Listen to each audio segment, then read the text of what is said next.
The boardroom is a cathedral of glass and steel. Angles cut the morning light into obedient stripes across a 12-foot walnut table.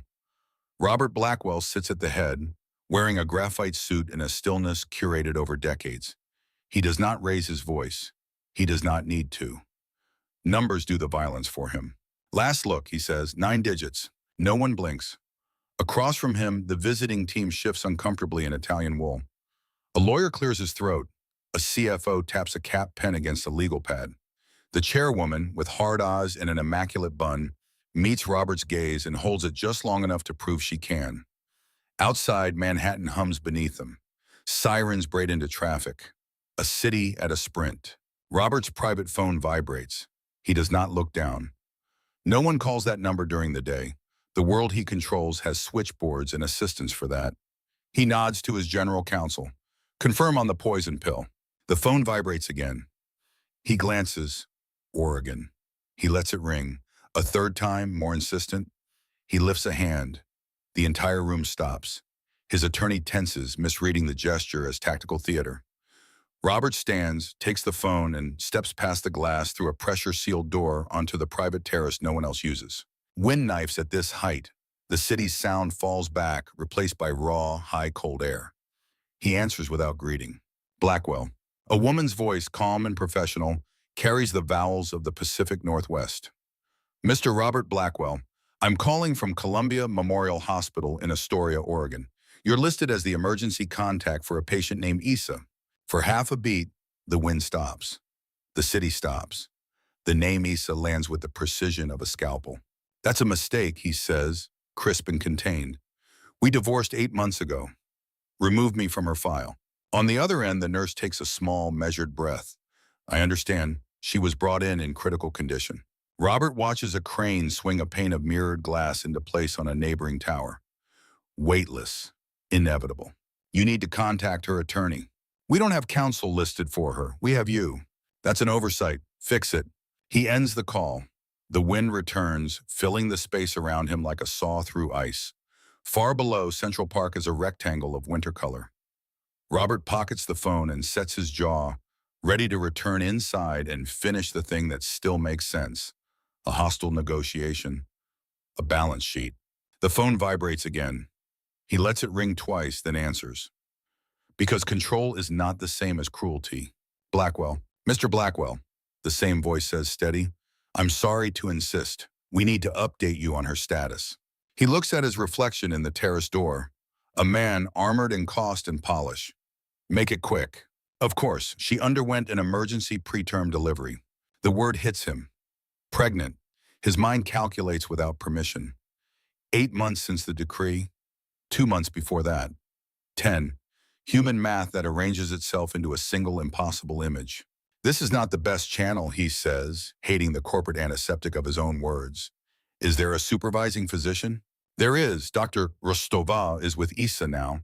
She's stabilizing post-op, but her labs show renal and neurologic involvement. We're treating for a severe autoimmune flare. The nurse pauses. Sir, she listed you, not just for herself. You're also listed as the emergency contact for the infant. The world rethreads itself without his permission.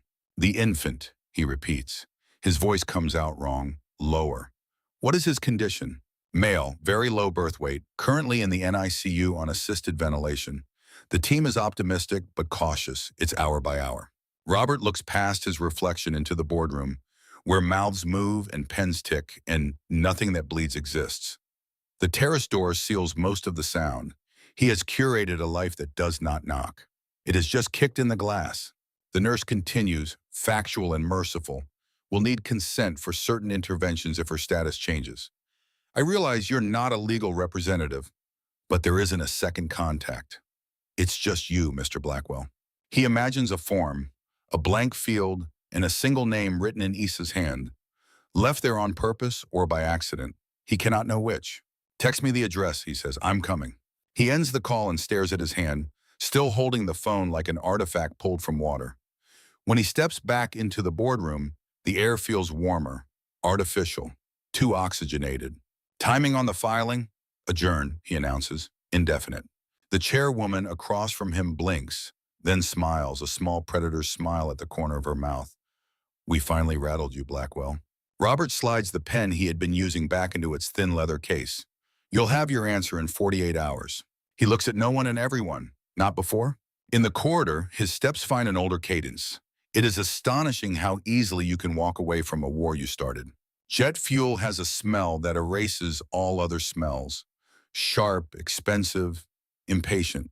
The G650 is prepped before his car door has even swung shut.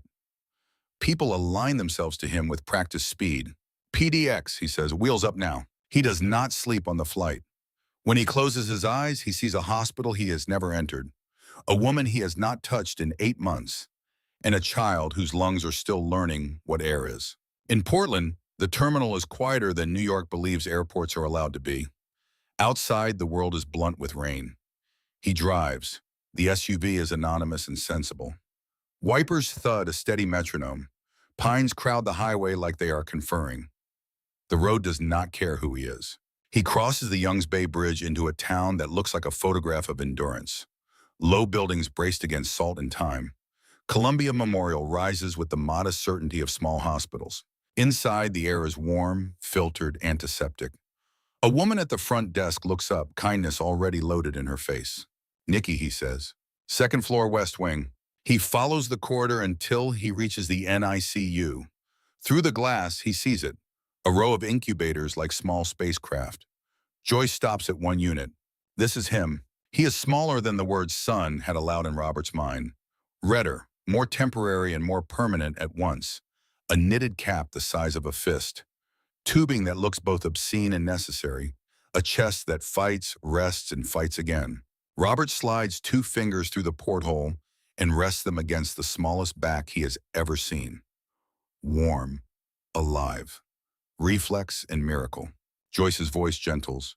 We call him Baby Boy Blackwell until you choose a name. He nods. He cannot say I didn't know because the room already knows that. Later in the consultation room, Dr. Eva Rostova sits across from him. She does not waste words. She's alive. We managed to control the hemorrhage, but there are complications.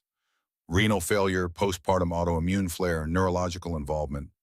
She's stable now, but stability is a moving target. Robert listens like he is being briefed on a market crash. But this is not the kind you fix with liquidity. You're saying we could save her or kill her. I'm saying both are possible, and if we do nothing, she won't make sunrise. He rubs his temples. You're asking me to gamble with her life. I'm asking you to decide if she gets a chance. He signs the consent forms.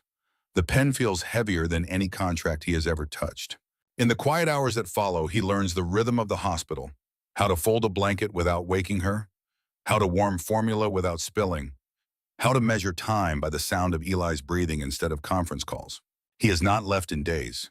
The suits from Manhattan have become creased shirts and coffee stains. He looks human again, painfully so.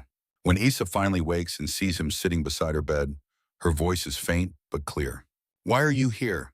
Because you didn't ask me to be. A ghost of a smile flickers across her lips. You always need a reason. Not anymore. Tears pool at the corners of her eyes. You weren't supposed to know. I know, he says softly, taking her hand, and I'm still here. Outside, the Oregon coast is drenched in gray, but inside room 204, something fragile and stubborn begins to heal. Not with grand declarations, but with presence. Recovery does not look like movies. It looks like Issa sleeping under muted sunlight. Nurses moving quietly, machines being unplugged one by one. It looks like Robert learning how to hold his son without fear. It looks like 2 people who once built walls learning, slowly and carefully, how to stay. And on the shore, with waves folding steadily against the rocks, a small family begins again. Not perfectly, but together.